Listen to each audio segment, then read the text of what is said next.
Art Tapajós, le murmure d'un peuple ancestral. Merci de vous intéresser à ce petit film. Croyez-vous possible qu'un certain type d'art ait la capacité de ressusciter une forêt? Avant de répondre à cette question, vous devez connaître la véritable histoire de la céramique Tapajós.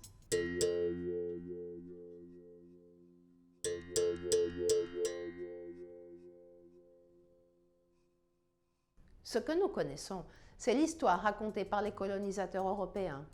Selon les croyances de l'époque, les peuples originels des Amériques centrales et du Sud n'étaient pas humains.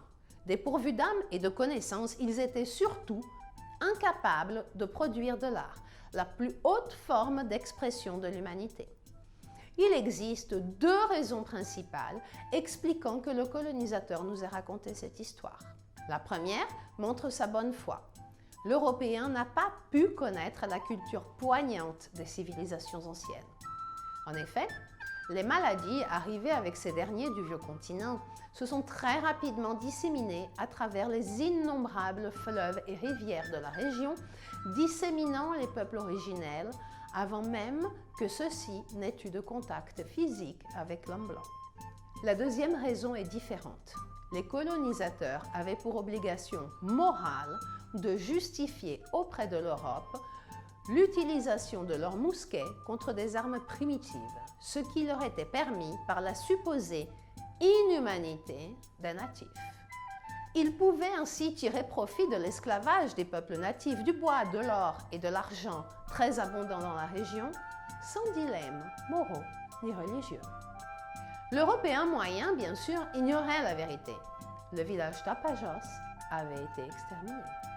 Cependant, tôt ou tard, même après avoir été enseveli au plus profond de la dense forêt amazonienne, la vérité finit par jaillir. De récentes fouilles archéologiques démentent l'histoire telle qu'elle a été racontée à l'époque par les colonisateurs. C'est au Brésil, dans l'état du Pará, à l'embouchure du fleuve Tapajós, affluent du plus grand fleuve au monde, l'Amazone, que se trouve le site archéologique le plus important d'Art Tapajós. L'étude des vestiges archéologiques prouve que le sol était considéré sacré par les peuples natifs. Les matières premières naturelles, les dessins, les traits, les couleurs, les formes et les personnages épousaient des modèles différents. Ceci nous permet aujourd'hui l'identification claire de chaque peuple, ainsi qu'une exacte reconstitution de magnifiques scènes du passé. Les pièces retrouvées ont été sauvées et réintégrées à leur culture par les descendants, peu nombreux, de ces peuples natifs. Ils habitent toujours la région et vous sont présentés par un 61 trade. L'histoire se répétera-t-elle?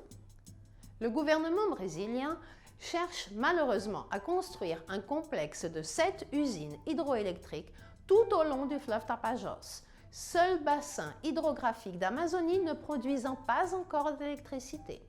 Ces constructions, une fois terminées, provoqueront un impact environnemental énorme. Une autre menace marque le territoire du fleuve Tapajós, l'exploitation minière. En effet, elle laisse des traces de métaux lourds, contamine la forêt et la vie aquatique et surtout rend impossible la consommation de l'eau. Une chose est sûre, si cela dépend d'un 61 trade, l'histoire ne se répétera pas.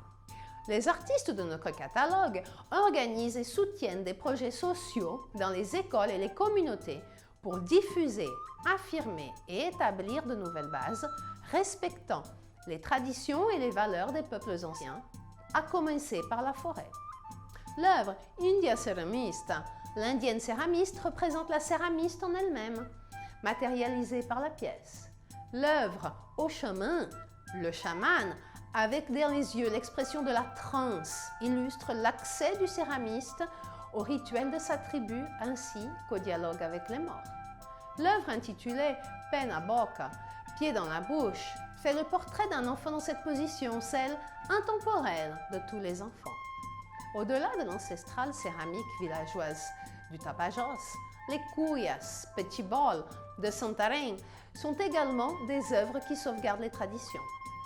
Fabriqués à partir du fruit du calebassier, les cuyas sont dessinés et teints avec des matériaux disponibles dans les communautés riveraines. En termes d'art tapajos, la céramique et les cuyes sont des références. Les œuvres de notre collection sont vues de manière positive par les critiques pour l'excellence du dialogue entre l'art et la technique. L'art tapajos est capable de ressusciter la voix d'un peuple qui aime la forêt. L'entendez-vous?